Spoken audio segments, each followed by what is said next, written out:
नमस्कार, मैं Sachin Kaushik the Kaushik show में एक बार फिर से आप सबका तहे दिल से स्वागत करता हूँ। दोस्तों, आज के इस एपिसोड में मैं कुछ पाकिस्तानियों के ना मिथ तोड़ना चाहता हूँ इंडिया के बारे में। उनको इंडिया के बारे में ना अलग अलग तरह की गलत फहमियाँ हैं, वो आज जरा इस वीडियो में उनकी दूर करना चाहता हूँ। दोस्तों, उनको सबसे पहला मिथ है कि इंडियन आवाम तो उनसे नफरत ही नहीं करती है। इंडियन आवाम में बहुत दिलों में प्यार है, ये सब जो है सिर्फ सियासत है और इसके अलावा कुछ नहीं है।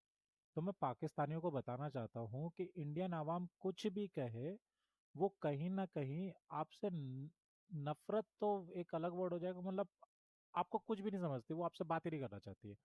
उसके दिल में कहीं ना कहीं आज भी मलाल है कि आपने हमारे देश के साथ बहुत कुछ गलत किया है। और वो मलाल हो भी क्यों ना, आपने हमसे इतनी बार लड़ाइयाँ लड़ी, हमने एक बार भी आपके साथ लड़ने की कोशिश नहीं करी, हर बार आप ही ने हमसे लड़ाइयाँ लड़ी और पिट पिटा के वापस चले गए। बट हुआ क्या?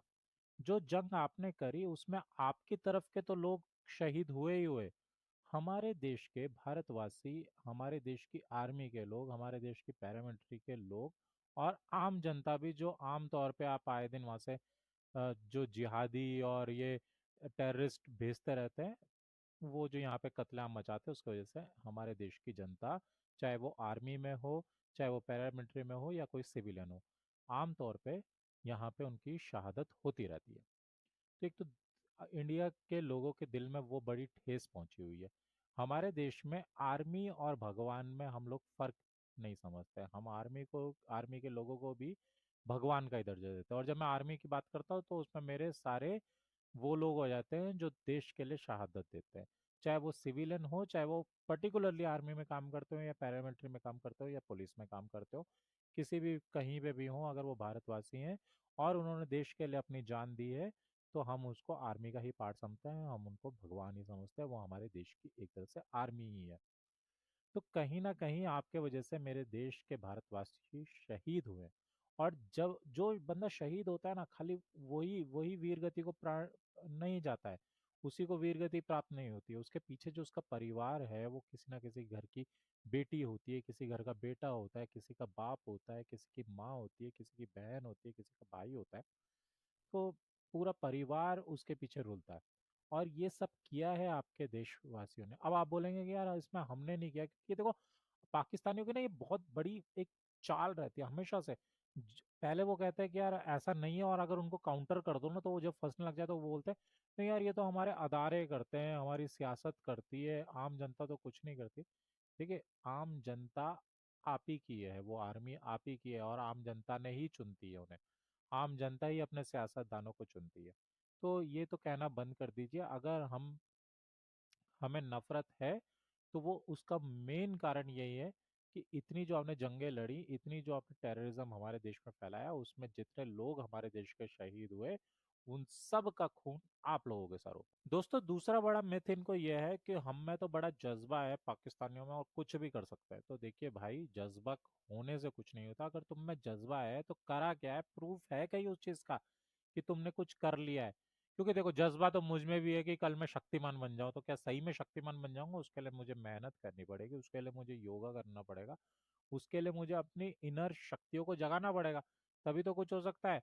अ, तो ऐसा कैसे हो जाएगा? तो मैं सिर्फ कहूंगी नहीं मेरे में जज्बा है, तो जज्बा है तो क्या मैं पेड़ पे उल्टा लटक जाऊं? ऐसा कुछ नहीं होता, जज्बा होने से कुछ नहीं होता, आपको प्रूव करना पड़ता है। पर जब इनसे बात करो कि अभी तक क्यों नहीं दिखा, तो ये बोलेंगे कि वो हमें तो मौका ही नहीं मिलता।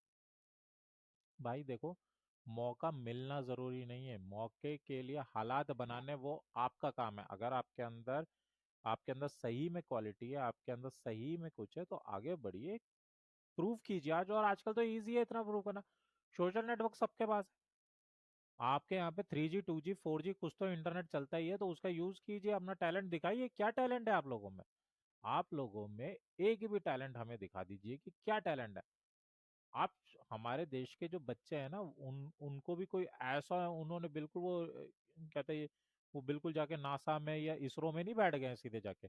वो स्कूल के पॉइंट पे, वो अपने कॉलेज के पॉइंट पे अपने आप को प्रूव करते हैं, और धीरे धीरे करके तब लोग उनके साथ जुड़ते हैं, उनको स्कूल मदद करता है, उनको कॉलेज मदद करता है, तब धीरे धीरे आगे जाके बढ़ते हैं। पर टैलेंट बचपन से ही दिखने लग जाता है। आप लोगों में क्या टैलेंट है। अभी 2 दिन पहले 4 दिन पहले आपके यहाँ पे वाकया हुआ, अरे वो वाकया की मैं बात करना चाहता हूँ जो लाहौर में किया। लाहौर में आपने एक लेडी को पकड़ लिया और सिर्फ ये बोला कि उसके कपड़ों में कुछ अरबी में लिखा था, तो आपने बोला कि हम उसे जान से मार देंगे, क्योंकि आपको ये लगा कि अरबी में कुरान लिख दिए, कुरान की कुछ आयतें लिखी है, इसलिए आप मार देंगे। मुझे तो समझ नहीं आता कि आपका देश बना ही धर्म के मामले में, और इस्लाम के आप बोलते हैं कि हम इस्लामी जमहूरियत वगैरह फलाना ढिमकाना है, तो आपको अभी तक अरबी पढ़नी नहीं आती है। अरबी के शब्द आपको समझ में नहीं आते हैं कि उसमें क्या लिखा है। और अगर मान लेते हैं कि अगर उसमें लिखे होते तो आप तो उस औरत को मार देते जान से। तो आपके देश में कानून है ना, तो कानून किस लिए है? कानून को अपना काम करने दीजिए। पहले तो आप इतने गवार है कि आपको अरबी पढ़नी नहीं आती, जो कि आप मानते हैं कि हम अरबी है, हम अरब के रहने वाले हैं, हमारे जो एंसेस्टर थे यानी कि पूर्वज, वो पूरे के पूरे अरबी थे, आप ऐसा मानते हैं, और आप ही लोगों को अरबी के शब्द नहीं पढ़ने आते। और अगर उसमें लिखा भी है कलमा, मैं बोल लेता हूँ उसमें कोई लिखा भी है, कुछ भी लिखा हुआ है, तो क्या आप उसे जान से मार देंगे? क्या आप आम लोग भीड़ इकट्ठा होगी और उसको जान से मार देगी? आपके देश में कानून वगैरह नहीं है क्या? और वो जो लेडी आई, जो वो पुलिस ऑफिसर आई, उसने अगर वो ना पहुंचती और वो उसको ना बचाती, तो आज जो वो शहीद हो गई थी, वो औरत की तो जान चली गई थी, है ना? तो ऐसे तो आप लोग हैं, और ऊपर से बात बोलते हैं हमें जज्बा है, हमें क्वालिटी है। क्या क्वालिटी? आप प्रूव करके दिखाइए, इसी तरह की चीजों में प्रूव कर लेंगे, ये आप में क्वालिटी तो है, ये तो मैं भी मानता हूँ। नंबर 3, आप लोगों को लगता है कि हिंदुस्तान में मुसलमानों के ऊपर बहुत जुल्म होता है, खासकर कश्मीर के मुसलमानों पर बहुत ज्यादा जुल्म होता है। जब पूछा जाए कि जुल्म क्या होता है, तो आप बोलते हैं कि हम यहाँ पे खास तरीके का खाना नहीं खाने दिया जाता। आप समझ रहे हैं, जो भी देख रहे हैं, कि वो खाना यहाँ पे नहीं खाने दिया जाता है, तो इसलिए वो जुल्म होता है। देखिए, कुछ मान्यताएं होती हैं हर देश की। क्या पाकिस्तान में अगर हम बोले कि हमको अ, ये फलाना चाहिए, फलानी चीज चाहिए, और आपके देश में वो चीज नहीं यूज होती, आप उसको गलत समझते हैं, तो क्या वो सही होगा? नहीं होगा ना। तो आपका देश भी कुछ मान्यताओं पे चलता है, उसी तरह से हिंदुस्तान भी कुछ मान्यताओं पे चलता है। माफ कीजिएगा। सिर्फ मनाही उसी चीज के लिए, आप उसके अलावा कुछ भी करें, हमारे देश में कोई प्रॉब्लम नहीं है। और दूसरा, अगर कोई प्रॉब्लम है तो वो हिंदुस्तान के लोग हो, चाहे यार मुसलमान हो, सिख हो, ईसाई हो या हिंदू हो, वो है इसी देश के। हम ही लोगों में आपस में कोई प्रॉब्लम है तो हम आपस में सुलझा लेंगे। कभी आपने देखा कि किसी मुस्लिम को अगर कोई प्रॉब्लम हो रही है हमारे देश में, तो उठ के उसने बोला हो कि नहीं यार मुझे तो पाकिस्तान में जाना है? कभी ऐसा सुना है? क्योंकि ऐसा नहीं है, क्योंकि हमारे देश में चाहे वो हिंदू है, चाहे मुस्लिम है, चाहे सिख है, और चाहे ईसाई है, हम सबको पता है कि अगर वो प्रॉब्लम है तो वो हमारे देश की प्रॉब्लम है, हम आपस में मिल बांट के सुलझा रहेंगे। तो आपको जो ये हिमायती बनते हैं कि हमारे देश में बहुत प्रॉब्लम है, मुसलमानों पे बहुत अत्याचार हो रहा है, तो आप उसके बारे में आवाज़ उठाने की सोचते हैं और सोचते हैं कि आपने बहुत बड़ा काम कर दिया। तो मेरी आपसे रिक्वेस्ट है, प्लीज़ चाइना में होने वाले जो वीगन मुसलमानों पे जो अत्याचार हो रहा है उसके खिलाफ भी बोलना सीखिए, और उसके खिलाफ भी बोलिए। चौथा, पाकिस्तानियों को लगता है कि दुनिया में कहीं पे भी मुसलमानों पे कुछ हो रहा है तो भैया ये इनका हक है उनके लिए बोलना, और उनके लिए बोलना बिल्कुल बोलिए। ये आपको अगर हक है तो भैया हम क्या कर सकते हैं, बोलिए, बिल्कुल बोलिए।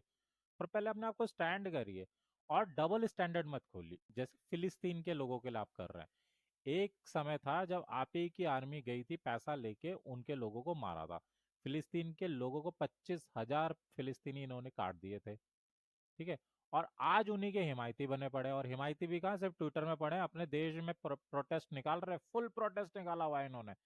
पर इन्होंने एक बार भी नहीं सोचा कि हम अपने देश की आर्मी भेज दें फिलिस्तीन की तरफ से लड़ने के लिए। वो ये नहीं करेंगे। अच्छा, जो जो प्रोटेस्ट निकाल रहे हैं, मैं तो कह रहा हूँ उन्हीं को भरो और उन्हीं को वहां जाके लड़ने के लिए दे दो, तलवारें दे दो इनके हाथ में, बंदूकें दे दो कि जाके फिलिस्तीन में लड़ो, तो ये वहां जाके नहीं लड़ने को तैयार। परमाणु बम बताते रहते हैं कि हमारे देश में परमाणु बम है, इंडिया की जब भी बात करेंगे अरे हम पे तो परमाणु बम है, परमाणु बम है। फिलिस्तीन की बैंड बजा दी इसराइल ने, फिलिस्तीन में बैंड बजा दी इसराइल ने। ये चीखते बिलकते रह गए, रोते रह गए, टेसुए बहाते रह गए, पर परमाणु बम का इनका बटन नहीं दब पाया अभी भी, ठीक है। ये एक दुनिया का एक लौता ऐसा देश है जिसका परमाणु बम है, पर उसको पूछता कोई नहीं है। उसको दुनिया में जिसकी कोई औकात ही नहीं है, उसको सिर्फ ये समझते हैं कि हाँ है भाई, क्यों है किसी को नहीं पता, पर है। और आज मैं गारंटी देता हूँ दुनिया के आधे देश तो इसके बारे में जानते भी नहीं होंगे कि पाकिस्तान नाम का कोई देश भी है। आधे देशों को तो पता भी नहीं होगा इसके बारे में। अच्छा, बात बात पे पाकिस्तानी यूट्यूबर्स ये कहते रहते हैं कि फॉरेन जो कम्युनिटी है, जो फॉरेन इन्वेस्टमेंट इंडिया में आ रही है, फॉरेन की जो भी कंपनी इंडिया में आ रही है, वो सिर्फ इसलिए आ रही है क्योंकि इंडिया जो है बहुत बड़ी आबादी है, दुनिया की नंबर वन आबादी बन चुका है।